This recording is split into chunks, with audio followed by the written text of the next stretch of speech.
بسم الله الرحمن الرحیم. ګران مینوالو یو ځل بیا مو په سلامونه هرکلی کوم او په یوې بلې ویډیو کې درته ښه راغلاست وایم. د غاښونو د خرابېدو شپږ مهم لاملونه. که چیرې د غاښونو پاکوالي ته پاملرنه ونه شي د غاښونو د توروالي او خرابېدو لامل ګرځي. همدارنګه خوله بد بوی پیدا کوي، میکروبونه ستوني او معدې ته داخلیږي او انسان په بېلابېلو ناروغیو اخته کیږي. خوله او غاښونه د انسان د روغتیا هنداره بلل کیږي.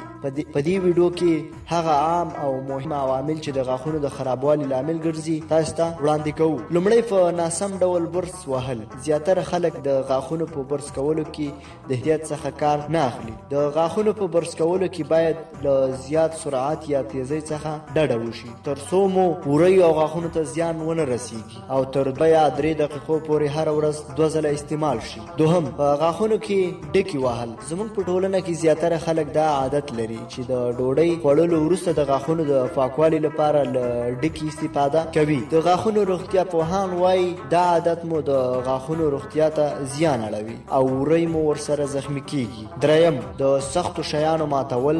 د غاښونو په وسیله د چهارمغز، بادامو او ځینو نورو سختو شیانو ماتول مو د غاښونو روغتیا ته زیان رسوي چې همدا عوامل د غاښونو د بریښ سبب ګرځي. څلورم، د انرژي څښل. د انرژي او یخو مشروباتو څښل نه یوازې ستاسو عمومي روغتیا ته زیان رسوي بلکې د غاښونو روغتیا ته مو هم جدي زیان اړوي ځکه دا ډول څښاک په خپل ځان کې بې شمېره کیمیاوي مواد لري او څښلي غاښونه توروي، ورستوي او همدا ډول مو معدې ته هم جدي ګواښ پېښولی شي. پنځم، د نوکانو زبېښل.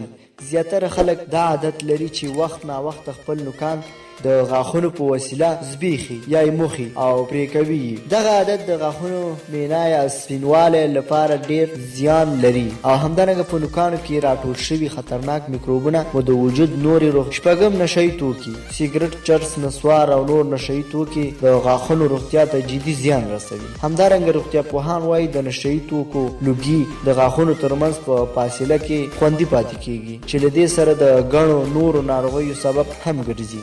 دغه ګټور مطالب خوښ شوي وي نو ضرور یې لایک او کوم زموږ یوټیوب چینل نوی سبسکرایب کړئ حتما یې سبسکرایب کړئ. تر بیا مو په سپیڅلي لایزال رب سپارم.